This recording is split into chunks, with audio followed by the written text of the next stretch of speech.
House Republicans for months have railed against the Biden administration's handling of the U.S. border with Mexico, holding hearings, visiting border communities and promising to advance legislation to clamp down on illegal immigration and drug trafficking.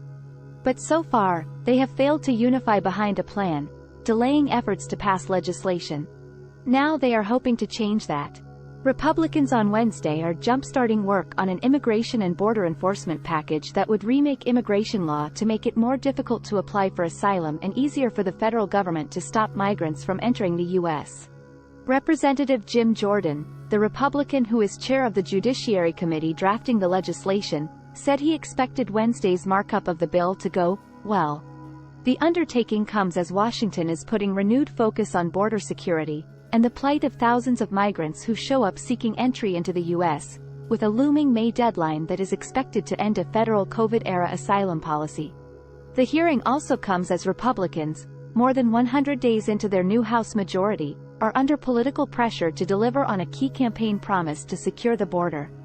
The Republican legislative package, which may not draw much bipartisan support from Democrats, aims to revive a number of policies either enacted or proposed under then-President Donald Trump that tightened up asylum rules.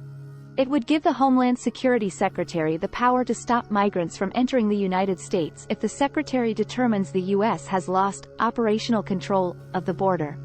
And it would make it more difficult for asylum seekers to prove in initial interviews that they are fleeing political, religious or racial persecution, impose a $50 fee on adults who apply for asylum and require migrants to make the asylum claim at an official port of entry.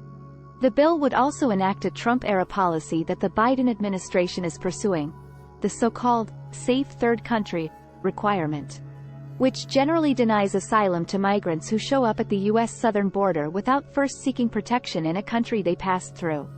Conservative hardliners who say migrants are taking advantage of the asylum process are backing the bill.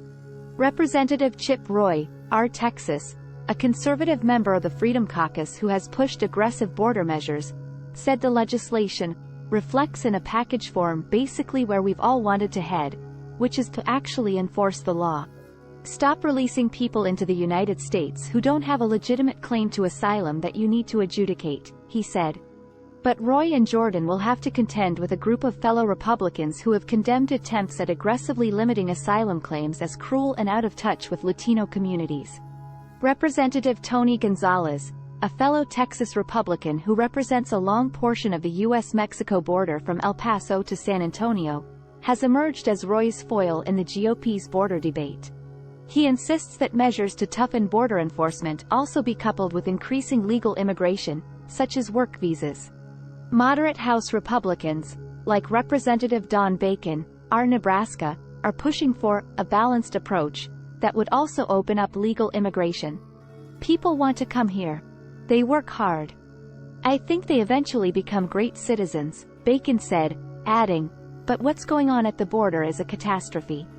The GOP has made inroads with Latino communities in recent years, and while Republican voters from those communities support tougher border enforcement, Latino Republicans also want to see an increase in legal immigration. The Congressional Hispanic Conference, a group of 18 House Republicans, held a bilingual news conference in front of the Capitol on Tuesday to demand a seat at the negotiating table. This is what the face of the border crisis looks like, Gonzalez told reporters.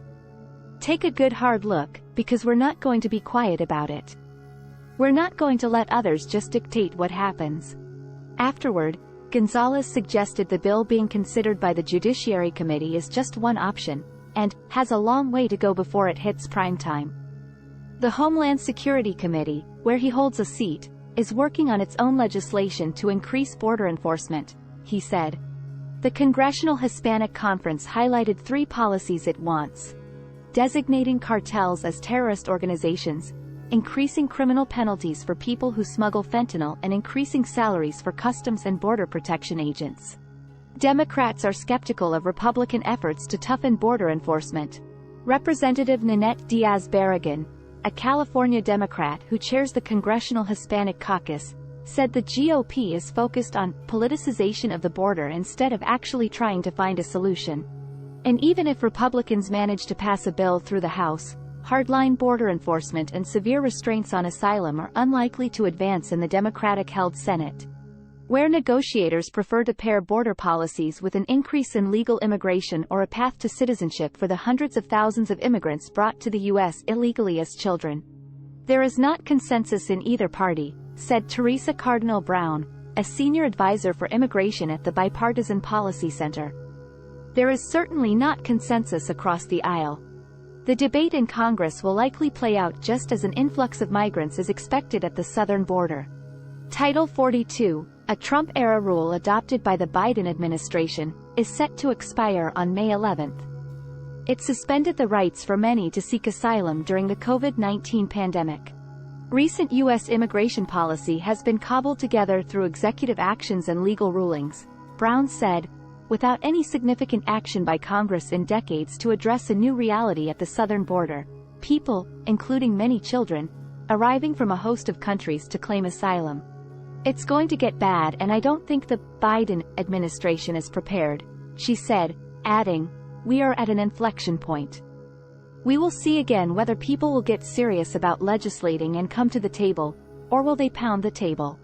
Gonzalez acknowledged the political difficulties around immigration but pointed to the impact in his home district along the border. He hosted Arizona's Sen. Kyrsten Sinema, a Democrat-turned-independent, for a border visit last month, and said he has been holding calls with Democrats and Republicans in hopes of crafting a bipartisan proposal. Congress hasn't done anything in decades, the White House has punted time and time again, and it is no doubt a difficult problem set, he said. But I think it's a problem worth fighting for. Copyright 2023 The Associated Press. All rights reserved. This material may not be published, broadcast, rewritten or redistributed without permission.